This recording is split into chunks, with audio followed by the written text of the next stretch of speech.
Don't worry, we are friends.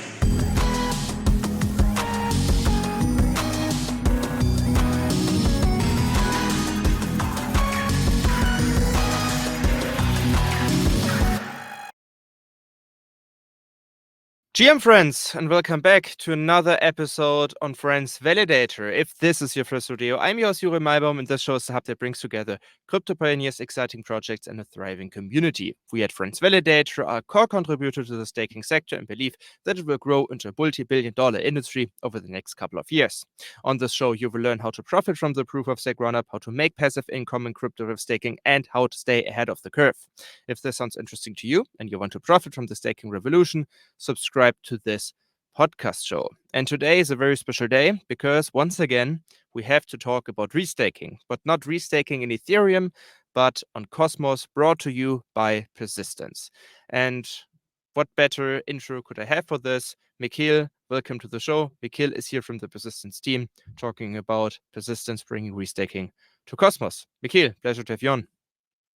Hey Yuri, thanks for having me on again. Always a pleasure to be talking to you about anything, especially things around Cosmos and newer things that we want to do. So very excited to be here and talk about restaking, how we plan to bring restaking into Cosmos. Yeah, the pleasure is mine, and also the excitement is mine because I'm a big EigenLayer bull. I think I've aped into EigenLayer like crazy. I used it in and out. I really loved. I really love the concept of restaking generally, but I haven't seen restaking that much outside of the Cosmos. I know Picasso is doing some things in regards to Solana, but now you guys are bringing restaking to the Cosmos. Before we dive deeper into this, I think it makes sense to quickly reflect on what restaking is so that everyone who's maybe new to this topic is on one page. So to break it down into super simple words, what is restaking? Restaking allows a user to stake their native tokens, earn staking rewards, and then restake those assets again to earn additional rewards while also securing other services, other chains. So that's kind of what restaking is. Essentially, if you're holding onto Atom, you have staked your Atom, whether natively or through a liquid staking provider. Let's say you use pStake, you have STK Atom, you lock on your STK Atom on the persistence chain to secure the persistence chain, for example. So you're earning staking rewards for Atom staking, which is in the form of Atom. You're earning staking rewards in the form of XPRD for securing the persistence chain. That's the shortest version of restaking. And then there's more things around it, liquid restaking, those things we can go deeper into. But that's the way, very small intro on restaking. Yeah, and for all of the people who are auto compounding their crypto rewards with us, or the staking rewards, you can imagine restaking as like an extreme version of that. So you're not only compounding your staking rewards, so they are not automatically getting restaked only so that you earn a higher APR. The technical idea behind this concept is to use these additional rewards, so like the power of the compound effect that is taking place here, to secure other applications as well. So this is how you can actually break it down for people who use, for example, restaking on various auto compound bots. But now the question, the most obvious one is, why did you decide to do so? I mean, obviously, restaking is a big thing. It's a narrative. It makes sense. It's good for the Cosmos. No question about that. But why did you think, okay, this is where we have to step in as a persistence team? So maybe you can talk a little bit about that. Yeah. So I think, what is persistence, right? Like we've always talked about this. Our mission is to build like a layer one that solves just one purpose. And that is everything around liquid staking, to maximize yield around liquid staking, to offer, use cases that are exciting around liquid staking. So that's kind of what the mission is. Our tagline is in itself is like, the purpose built layer one for maximize, with a mission to maximize liquid staking yield, right? So when we talk about that as our mission, one of the main things and our objectives is to actually operate at the bleeding edge of liquid staking, which means introducing things around restaking and trying to be innovative around how users could generate yield. Now we've seen Cosmos liquid staking to a certain degree have some traction, but like for Atom, for example, it hasn't really picked off, right? we haven't seen liquid staking for Atom succeed. That's because people have different risk appetites within this ecosystem. And what we want to offer is for people to choose what kind of risk appetite they have and be able to earn additional yield based on their risk appetite. So restaking, obviously, like you said, is a very hot narrative. But for us, it's more about, okay, you're doing liquid staking. We've done staking in the past with our own validator arm, with Audit One, for example, which is not something we really push aggressively on. It's more for us to learn about other networks, how they work, what happens under the hood, and for us to keep ourselves sharp. And then we did liquid staking. So the next obvious step is restaking. So staking, liquid staking, restaking. That's kind of how we see ourselves. So essentially, it's the next logical step, right? Okay. Exactly. It's the next logical step. Yes. Yeah, because also maybe to once again reflect that persistence is kind of the liquid staking ecosystem of the Cosmos and beyond. So obviously, when a new feature comes that is like so widely adopted, such as restaking, then also persistence needs to make sure to enable this as soon as possible. But okay, so persistence enables restaking to for the Cosmos. Before we dive deeper into the details here, is it like somewhat that you guys could become the EigenLayer of Cosmos? Like, what kind of assets will be listed in the beginning there? Will it be only focused on Atom? Then also the question is when restaking LSTs on persistence, and maybe some other specifications. Where would you see like an analogy between you guys and EigenLayer, or is this even the right way to put it? Or yeah, how do you generally view this?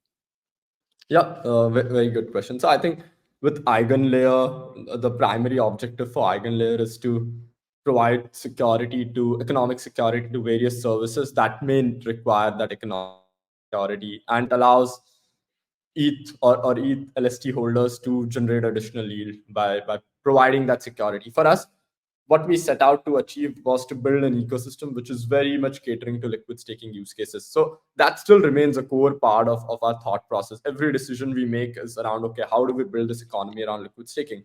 But what so this comparison with EigenLayer makes a lot of sense as well, because it would allow any other chain to consume security through what persistence would bring in the form of restaking. So if there's a bunch of atoms and LST atoms locked up on the persistence chain, we could have other chains consume security from this. But is that the primary objective for building this? Maybe not. The primary objective is to allow token holders the optionality to tap into this functionality, instead of thinking, oh, there's a huge demand for security out there, so let's offer that as a security. But what's really exciting is, if you really think about it, right? Like, okay, we say Stride and Neutron are the two consumer chains for ICS consumer chains. They consume security from the Cosmos hub. Now, if a chain like Persistence has a lot of Atom and liquid staked atoms securing it in the form of restaking, you could argue that our Persistence is also a consumer of security from the Cosmos hub or any other chain in that aspect. So the EigenLayer comparison is very much accurate, but also the thought process behind building this is still different to what EigenLayer thought of when they decided to build restaking. And we're still sticking to the same thought process, same ethos, that okay, it's about liquid stake tokens, and that's where we'll see most of things being built out in the next few years, right? Yeah, 100% agree on that. And maybe let's talk now about why people should actually use it, because I mean, one of the main reasons why people opted into EigenLayer, and I have to count myself into that, was not only because the application is nice, but also because you were able to earn those points, and most likely those points will be related to an upcoming airdrop. You guys already have a token, but I want to dive deep, like, into why should people start restaking their staked atoms position, for example, because in Ethereum, we have to also set the stage here. Staking generally is something very new. So a year ago or so, like 1.5 years ago or so, there was no Shanghai upgrade. People were not able to redeem their staking rewards. So all of this is still rocket science for Ethereum folks that just came out of proof of work. And now they think, wow, now we can restake our staking rewards. We were there in 2022 or late 2021 when this upgrade with OFZ within the Cosmos SDK update was shipped. So restaking necessarily from a user perspective to increase your APY is nothing new to us. So why should people go ahead and restake everything on persistence if they can also do this today already with various auto compound bots? So from an APR perspective, how do you want to attract all of the Cosmos users? Yeah, so great question. I think the way to look at this would be, what do we see currently in Cosmos, right? Like when the LSM, which is the liquidity staking module built by Occlusion, was pushed out, there was this huge expectation that it's going to result in a lot of atoms being liquid staked. But did that happen? I don't think so. And the reason behind like atom liquid staking not picking up as much as, for example, ETH liquid staking is because of the reason you just said, which is, oh, ETH people are not aware of, they don't know how to stake. You only know how to liquid stake. There is no delegation built into the protocol, right? In Cosmos, people know only how to stake. To do liquid staking is an additional step. Now, to do restaking is an even bigger step, right? But for us, what makes sense is to look at the persona of the token holder, of atom holders. Atom holders are generally low risk appetite people who don't want to dive into, like, yeah, to do looping and go farm like 30% APR by doing leverage liquid staking. What they want is stable staking rewards. What restaking, especially the way we want to build, allows a user to do is to actually get staking rewards plus more staking rewards.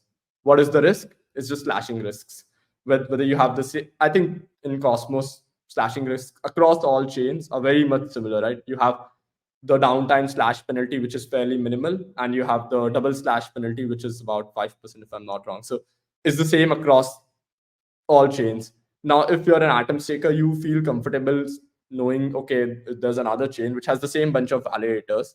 The slashing risk is going to be very minimal. So you could just essentially earn, let's say, 12% APR on staking atom, and let's say another 10%. Obviously, these numbers are variable on restaking those atoms to farm like 20% APR. What is your risk? Just slashing risk. Now, this form of restaking already exists in Cosmos, by the way. This is not where we stop. What we want to build is, right, like you rightly highlighted, Yuri, which is the infrastructure similar to EigenLayer, where people could issue liquid restake tokens. Now, we don't want to issue those liquid restake tokens ourselves.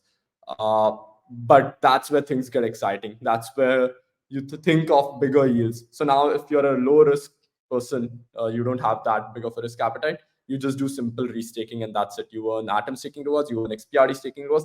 But if you want to go, if you want to go big and take bigger risks and potentially have more rewards, you then use a liquid restaking protocol built on top of persistence, where you deposit your ST atom, STK atom, Q atom, whatever atom that is, or other tokens like ST TIA, Milk TIA, and any other form of TIA liquid stake tokens, or native TIA, native atom itself. You log those in particular walls, and this liquid restaking protocol issues you that LRT token. So it could be RS atom, for example. Now that RS atom, if you LP that in a pool with RS atom on Dexter, you're earning Dexter LPing rewards on RS atom. You're earning XPRD staking rewards, and you're earning atom staking rewards. You could also maybe use RS atom as collateral somewhere to borrow more assets against it. And so you can actually do a lot of degen things if you really want to do that. But it actually it caters to all sorts of people with just the risk appetite of staking, and people with the risk appetite of like liquid staking and more. Okay, that makes sense. So thank you actually for drawing the degen example, because this showcases very well what's possible. So to reflect on that, we will see an interface essentially where, for example, Stride lists its ST atom token essentially, and people can go ahead and deposit their ST Chia, ST atom, whatever. You will also see Milk Chia, for example, all kinds of Cosmos assets in that sense that are liquid stake. You restake that. That's this alone is a big benefit for you, because again, you have like a liquid stake position, so you also have the capital efficiency and not and you're not locked in this unbonding period. So this also makes a lot of sense. And besides that, you can also provide liquidity with your restake position, so you're earning yield on yield on yield, so you can just leverage your whole position. Also, all of this makes sense. And then another thing that's very interesting, in addition to that, I've read in your Twitter thread that there will be additional rewards for restaking with XPRT staking rewards.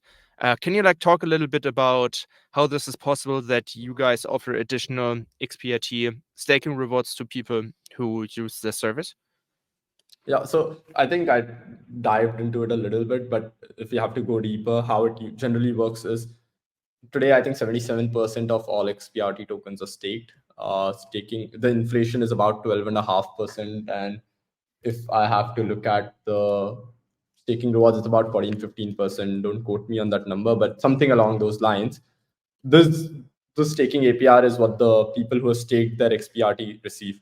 But when you actually restake your atoms, or restake your atom, for example, a part of this 12.5% inflation, it goes to the people who are restaking. So people who are just taking XPRT, they get diluted a bit in the form of the staking rewards that they would receive. And some rewards would start flowing into restakers. So that's kind of how restakers earn XPRT in a very simple manner. Now, I don't know if that answers your question, Yuri. Basically, it redirects some part of inflation to not just XPRT stakers, but also restakers of different assets. Yeah. No, that makes sense. So essentially gets more distributed, essentially. Yeah, exactly. Okay. The inflation gets distributed to other token holders. Okay. Yeah, okay, this makes a lot of sense. So now that we have that, so essentially to reflect on that, you will launch this. By this, we can secure much more Cosmos chains, applications, whatever, copy paste version essentially from EigenLayer, like the concept itself.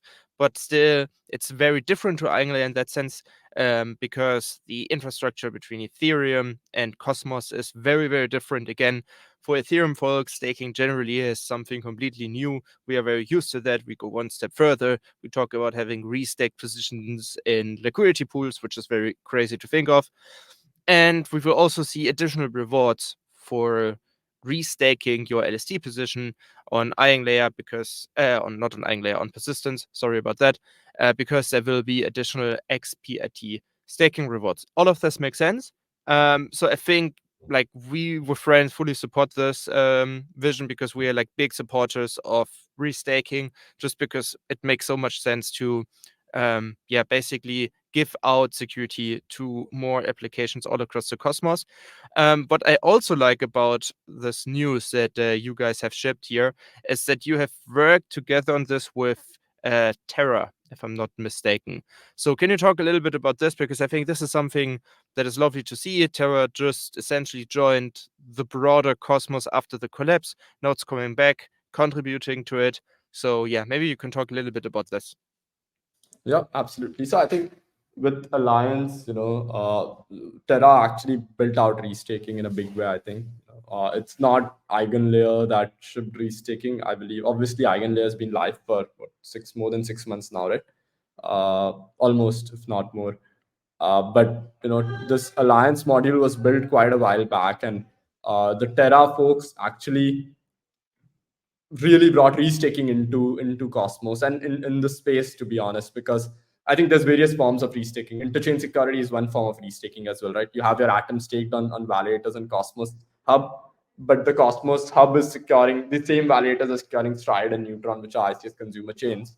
That means you're earning atom staking rewards, you're earning Neutron rewards, you're earning Stride rewards, which is some form of restaking. Similarly, the Alliance module actually, I think it was the Eris protocol team who actually did AMP Luna, which is an LST for Luna, and then you could use that on I think Kujira, for example, where the Alliance module was also housed, and AMP Luna was used to secure the Kujira chain a little bit, right? So you all like restaking was actually introduced by Terra and the Eris protocol team and some other teams. So not taking any credit for that, and I think huge credit to these teams for doing that. What we want to do is actually build on top of this. So we've used the Alliance module to a large extent, and we've the first version will be a simple Alliance module that is going live on the persistence chain in the coming weeks.